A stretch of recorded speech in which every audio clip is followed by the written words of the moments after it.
മേഘ, ഞാനൊരു പോസ്റ്റ് വായിക്കാം. ഇത് നമ്മുടെ ബിനീഷ് കോടിയേരിയുടെ ഒരു പോസ്റ്റാണ്. ഫേസ്ബുക്കിൽ ഇങ്ങനെ വെറുതെ സ്ക്രോൾ ചെയ്ത് വന്നപ്പോഴാണ് പെരിയാർ ഇരട്ടക്കൊലപാതക കേസിലെ പ്രതികൾക്ക് പരോൾ കിട്ടിയെന്ന പോസ്റ്റർ ഉടക്കിയത്. കണ്ടപാടെ ഞാൻ ഫോൺ എടുത്ത് നേരെ എൻ്റെ കട്ട UDF പ്രവർത്തനായ സുഹൃത്തിനെ അങ്ങോട്ട് വിളിച്ചു. അവനെ തന്നെ വിളിക്കാൻ ഒരു പ്രത്യേക കാരണമുണ്ട്. പണ്ട് ഇടതുപക്ഷ ഭരണകാലത്ത് നിയമപരമായി ആർക്ക് പരോൾ കിട്ടിയാലും ഫേസ്ബുക്കിൽ വന്ന് ഘോരം ഖണ്ഡകാവ്യവും വിലാപകാവ്യവും എഴുതുന്ന ഒന്നാമതൊരു വിമർശന സിംഹമായിരുന്നു കക്ഷി. ഞാൻ പെരിയാർ ഇരട്ടക്കൊലപാതക കേസ് പ്രതികൾക്ക് പരോൾ കിട്ടിയല്ലോ, കണ്ടോ സുഹൃത്ത് പകച്ചു പോയസം. ഹേയ്, അതൊരിക്കലും സംഭവിക്കില്ല. ഇതൊരു വ്യാജ കാർഡാണ് ഭായ്. ഇപ്പോൾ കേരളം ഭരിക്കുന്നത് നമ്മുടെ ടീം UDF ആണെന്ന് നിനക്കറിയില്ലേ? അവൻ്റെ ആ നിഷ്കളങ്കമായ മറുപടി കേട്ടതും കൂടുതൽ ഒന്നും പറഞ്ഞ് സങ്കടപ്പെടുത്തണ്ടല്ലോ എന്ന് കരുതി ഞാനങ്ങ് മനഃപൂർവ്വം ഗുഡ് നൈറ്റ് പറഞ്ഞ് കോൾ കട്ട് ചെയ്തു.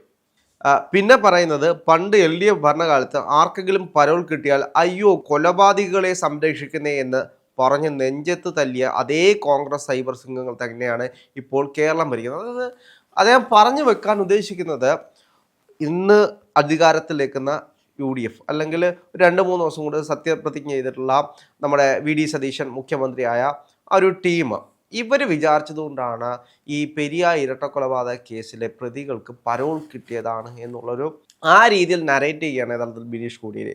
യഥാർത്ഥത്തിൽ ഇത് തന്നെയല്ലേ എല്ലാ കാര്യങ്ങളും ഇപ്പോൾ കേരളത്തിൽ സംഭവിച്ചുകൊണ്ടിരിക്കുന്നത്, പാലിൻ്റെ കാര്യത്തിൽ ഉൾപ്പെടെ. തീർച്ചയായിട്ടും ഒന്ന് ആലോചിച്ച് നോക്കൂ, എന്ന് മുതലാണ് നമ്മുടെ ജയിൽ വകുപ്പിൽ ഇന്ന് പരോളിന് അപേക്ഷിച്ചിട്ട് നാളെ പരോൾ കിട്ടുന്നതെന്ന് എനിക്കറിയില്ല.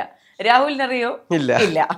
അപ്പോൾ ഈ മഹിളാ മോർച്ചയും നമ്മുടെ ബിനീഷ് കോടിയേരിയും, അതും കോടിയേരി ബാലകൃഷ്ണനെ പോലെ രാഷ്ട്രീയത്തിൽ ഒരു സിംഹമായിരുന്ന, ഒരു വടവൃക്ഷമായിരുന്ന ഒരു വ്യക്തിയുടെ മകന് മഹിളാ മോർച്ചയുടെ അത്രയൊക്കെ ഉള്ളൂ എന്നുള്ള ചോദ്യം ചോദിക്കേണ്ടി വരും. ഇതുമായിട്ട് ബന്ധപ്പെടുത്തി ചോദിക്കേണ്ട മറ്റൊരു ചോദ്യം എന്ന് പറയുന്നത്, ഈ ഫെമിനിസം ഇല്ലേ, ഈ ഫെമിനിസ്റ്റ് മൂവ്മെന്റ്സ് ഒക്കെ ശക്തമായിട്ട് ശക്തി ആർജിച്ചു വരുന്ന കാലങ്ങളിൽ ഇപ്പോൾ ഇന്നൊരു സംഭവം ഉണ്ടാകുന്നു, ഇന്നൊരു പെൺകുട്ടിക്കെതിരെ ഒരു അതിക്രമം ഉണ്ടാകുന്നു, അല്ലെങ്കിൽ ഒരു ഗാർഹിക പീഡനം എന്തെങ്കിലും ഉണ്ടാകുന്നു, ഒരു ഫെമിനിസ്റ്റ് വന്ന് ഇതിനെതിരെ പ്രതികരിക്കുന്നു എന്ന് വിചാരിക്കുക. അപ്പോൾ ചോദിക്കും, നീ മറ്റേ അന്ന് അതിന് പ്രതികരിച്ചില്ലല്ലോ, നീ സ്വാതന്ത്ര്യ സമര കാലത്ത് പ്രതികരിച്ചില്ലല്ലോ എന്നൊക്കെ ചോദിക്കും. അപ്പോൾ സ്വാഭാവികമായിട്ട് എനിക്ക് തോന്നുന്നു ഇപ്പോൾ UDF സർക്കാർ അധികാരത്തിൽ വന്നതിന് ശേഷം കേൾക്കാൻ പോകുന്ന അടുത്ത ചോദ്യം ഇതായിരിക്കും, എന്തുകൊണ്ട് ഈസ്റ്റ് ഇന്ത്യ കമ്പനി ഇന്ത്യയിലേക്ക് വന്നപ്പോൾ തടഞ്ഞില്ല, നിങ്ങൾക്കത് കഴിയുമായിരുന്നല്ലോ എന്നുള്ള ചോദ്യമൊക്കെ ഇനി വരും കാലങ്ങളിൽ പ്രതീക്ഷിക്കേണ്ടിയിരിക്കുന്നു. ഇനി പാൽ വിലയെ പറ്റി, പാലിന്റെ വില കൂട്ടി, 4 രൂപ കൂട്ടി, സർക്കാർ ഇടപെട്ടു കൂട്ടി എന്നൊക്കെ പറയുന്നുണ്ട്. അത് കഴിഞ്ഞിട്ടുള്ള ന്യായീകരണം, സിൽവർ ലൈൻ പദ്ധതി ബഹിഷ്കരിച്ചല്ലോ, അതിനെ റദ്ദാക്കിയല്ലോ, അപ്പൊ എന്തുകൊണ്ട് 4 രൂപ പാൽ വില നിങ്ങൾ റദ്ദാക്കിയില്ല? ഇങ്ങനത്തെ പല ചോദ്യങ്ങളും ഉണ്ടാവുന്നുണ്ട്. ഇത്രയ്ക്ക് ആശയദാരിദ്ര്യം ഉണ്ടോ ഇവർക്ക് എന്നുള്ളതാണ് എനിക്ക് മനസ്സിലാകാത്തത്. അല്ല, ഞാൻ ഇടയ്ക്ക് വെച്ച് കണ്ടത്, അത് മാധ്യമങ്ങൾ വന്ന വാർത്തയാണ്. പ്രതിപക്ഷത്തിന്റെ അടുത്ത ലക്ഷ്യം എന്ന് പറയുന്നത് ഭരണപക്ഷത്തിന് ശ്വസിക്കാൻ പോലും സമയം കൊടുക്കരുത്, ആക്രമിച്ചുകൊണ്ടിരിക്കണം. യഥാർത്ഥത്തിൽ ഇതാണോ ആക്രമണം?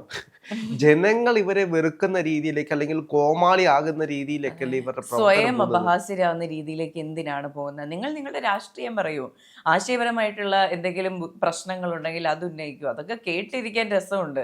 അല്ല, ഈ ബിനീഷ് കോടിയേരി ആ വിഷയത്തെക്കുറിച്ച് പറയുമ്പോഴേ ഇതുവരെ CPM അത് സംഭവിച്ചിട്ടില്ല. CPM പറയുന്നത് തെറ്റായിട്ടുള്ള രീതിയിലാണ് ആ കേസ് നടക്കുന്നത് എന്നാണ്. നമുക്കറിയാം, ആ വിഷയവുമായി ബന്ധപ്പെട്ട് പെരിയാർ ഇരട്ടക്കൊലപാതക കേസിലെ അമ്മ മുടി മുറിക്കുന്നത് നമ്മൾ കണ്ടതാണ്, മൊട്ടയടിക്കുന്നതും പിണറായി വിജയന്റെ എതിരെ മത്സരിക്കുന്ന ഒരു സാഹചര്യം കഴിഞ്ഞ തെരഞ്ഞെടുപ്പിൽ ഉണ്ടായതാണ്. അതിനെല്ലാം ശേഷവും അപ്പോഴും CPM കാര് പറയുന്നത് എന്താണ്, ഇത് കെട്ടിച്ചമച്ച കേസാണ്, ഇതല്ല യാഥാർത്ഥ്യമെന്ന്. ഇപ്പോഴും സമ്മതിക്കാത്ത ആളുകളാണ് ഈ പരോള് കിട്ടിയപ്പോൾ ഇത് ഞങ്ങൾ കൊടുത്ത പരോൾ അല്ല എന്ന് കാണിക്കാൻ വേണ്ടിയിട്ടുള്ളൊരു നാടകമാണ്. ഇത് തന്നെയാണ് ഫസൽ വധക്കേസിൽ ഇപ്പോൾ സംഭവിച്ചുകൊണ്ടിരിക്കുന്നത്. ഫസൽ വധക്കേസിൽ വളരെ രസകരമായിട്ടുള്ളൊരു കാര്യമാണ്, പോലീസ് കോടതിയിൽ തൊണ്ടി ഹാജരാക്കണമല്ലോ. തൊണ്ടി മുതലിന്റെ കാര്യം നമ്മൾ പറയണ്ട, ഇതിനു മുമ്പിട്ട് തൊണ്ടി മുതൽ എന്ന് കേൾക്കുന്നതേ അതൊരു യൂണിവേഴ്സൽ വാക്കായി മാറി. അല്ല, തൊണ്ടി മുതൽ എന്ന് കേട്ടുകഴിഞ്ഞാൽ ഇപ്പൊ ആദ്യം നമുക്ക് ഓർമ്മ വരുന്നത് അണ്ടർവെയർ ആയിരിക്കും. തീർച്ചയായിട്ടും യൂണിവേഴ്സൽ വാക്കായി മാറിക്കഴിഞ്ഞു തൊണ്ടി മുതൽ.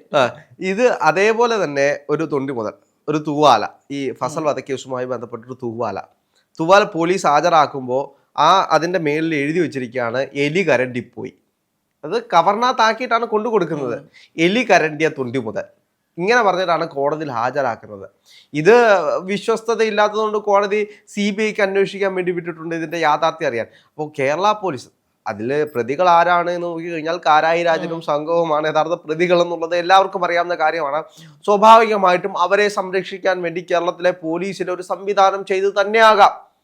അല്ലാതെ കേരളത്തിലെ പോലീസിലെ ഫയലുകളെല്ലാം കറണ്ട് കൊണ്ടുപോകാൻ ഇവിടുത്തെ എലികൾ എന്തുവാ, അത്രയും എലികളുണ്ടെങ്കിൽ പിന്നെ. പണ്ട് രാഹുൽ ഓർക്കുന്നുണ്ടോ മാസങ്ങൾക്ക് മുമ്പ് സെക്രട്ടേറിയറ്റിലെ ചില ഫയലുകൾ കത്തി നശിച്ച ഒരു സംഭവം? അതെ, ഇതൊക്കെ അതുമായിട്ട് കൂട്ടി യോജിപ്പിക്കേണ്ടി വരും.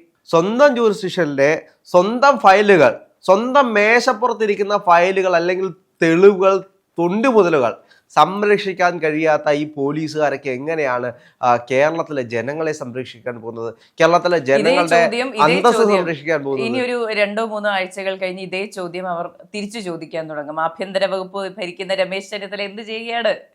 അതെ, എലി കറണ്ടപ്പോൾ ആഭ്യന്തരമന്ത്രി എവിടെയായിരുന്നു, എന്ത് ചെയ്യുകയായിരുന്നു എന്നൊക്കെ. ഇത് നിങ്ങളുടെ ഭരണകാലത്തല്ലേ യഥാർത്ഥത്തിൽ എലി കറണ്ട് പോയത്?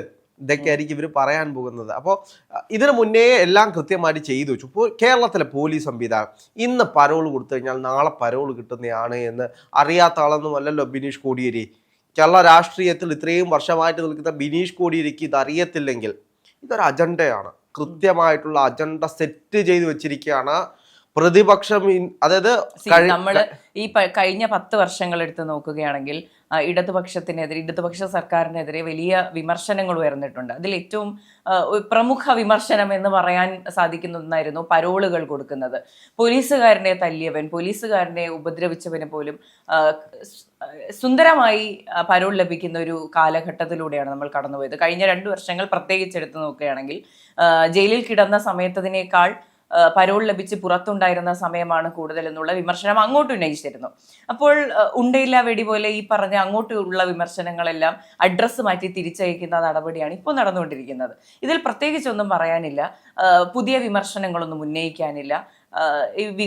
ഈ പറഞ്ഞ സിൽവർ ലൈൻ ബഹിഷ്കരിച്ചത്, അതുപോലെ തന്നെ സൗജന്യ ബസ് യാത്ര, ഇതുപോലുള്ള നല്ല നല്ല പദ്ധതികൾ വരുമ്പോൾ, നല്ല നല്ല തീരുമാനങ്ങൾ എടുക്കപ്പെടുമ്പോൾ ഇതുപോലെ ഉണ്ടയില്ല വെടികൾ തിരിച്ചു വയ്ക്കാൻ അല്ലാതെ എന്റെ സംശയം അതൊന്നുമല്ല. സഖാബ് പിണറായി വിജയനെയും സംഘത്തെയും തകർക്കാൻ വേണ്ടിയിട്ട് ഒരു ഗൂഢസംഘങ്ങൾ പ്രവർത്തിക്കുന്നുണ്ട്. നികേഷ് കുമാറാണോ? എനിക്കറിയില്ല, ആരാണെന്ന് എനിക്കറിയില്ല. പക്ഷെ ഒന്ന് ആലോചിച്ച് നോക്കൂ. ഇപ്പോ ഞാൻ ഈ വാർത്ത കണ്ടിട്ടില്ല, കേട്ടില്ല.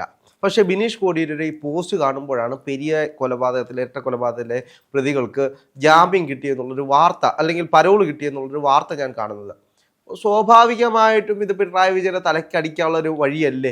ഇത് പിണറായി വിജയൻ എന്താണെങ്കിലും തിരിച്ചടിക്കും. ഇത് പിണറായി വിജയന്റെ കാലഘട്ടത്തിലാണ്, പിണറായി വിജയനാണ് ജാമ്യം കൊടുത്തത്.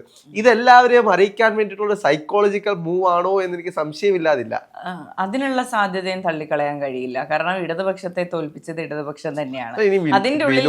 ഇനി ബിനീഷ് കോടിയേരിക്ക് പിണറായി വിജയനോട് എന്തെങ്കിലും ദേഷ്യമോ വൈരാഗ്യമോ ഉണ്ടോ? ഇനി വീണ്ടും ഈ സാധനങ്ങൾ ഇട്ടുകൊടുത്ത് പിണറായി വിജയനെ ചീത്ത കേൾപ്പിക്കുക എന്ന് പറയുന്ന ഒരു ലക്ഷ്യം, അതുകൊണ്ടാണ് ഞാൻ ചോദിച്ചത്, ഒരു ഗൂഢ ലക്ഷ്യം ചിലപ്പോ അങ്ങനെ ഉണ്ടാവും. പാർട്ടി എത്രയും തകർത്തൊരു നേതാവെന്ന നിലയിൽ എല്ലാവർക്കും ഒരു അമർഷം ഉണ്ടാകാം. കുറച്ച് ഇരിക്കട്ടെ എന്ന് വിചാരിച്ചാൽ ചിലപ്പോൾ ഒരു പണിയൊക്കെ കൊടുത്തതും ആകാം. എന്താണെങ്കിലും അത് തലക്കിട്ട് കൊടുത്തത് പിണറായി വിജയന്റെ തന്നെയാണ് എന്നാണ് എനിക്ക് മനസ്സിലാകുന്നത്. എൻ്റെ കമന്റ് ബോക്സ് എടുത്തു വെച്ച് കഴിഞ്ഞാൽ എല്ലാം നിങ്ങളുടെ സർക്കാരിന്റെ കാലഘട്ടത്തിൽ നിങ്ങൾ ചെയ്തതിന് ഞങ്ങളെ പഴിച്ചിട്ട് എന്താണ് എന്ന് പറയുന്ന രീതിയിലാണ് കമന്റുകളെല്ലാം. ബിനീഷ് കോടിയുടെ കമന്റ് ബോക്സ് നോക്കി കഴിഞ്ഞാൽ വളരെ രസകരമാണ് എപ്പോഴും. അപ്പൊ അദ്ദേഹം എല്ലാ കാര്യങ്ങൾക്കും ഇങ്ങനെ ഇടയ്ക്കിടയ്ക്ക് വിമർശിക്കുന്ന ഒരാളാണ്. എന്താണെങ്കിലും ഈ വിമർശനം, ഇനിയുള്ള വിമർശനങ്ങളും പിണറായി വിജയൻ ഇതേപോലെ തിരിച്ചു കൊടുക്കാൻ കഴിയുന്ന രീതിയിലാകട്ടെ എന്ന് ഞാൻ ആശംസിക്കുന്നു.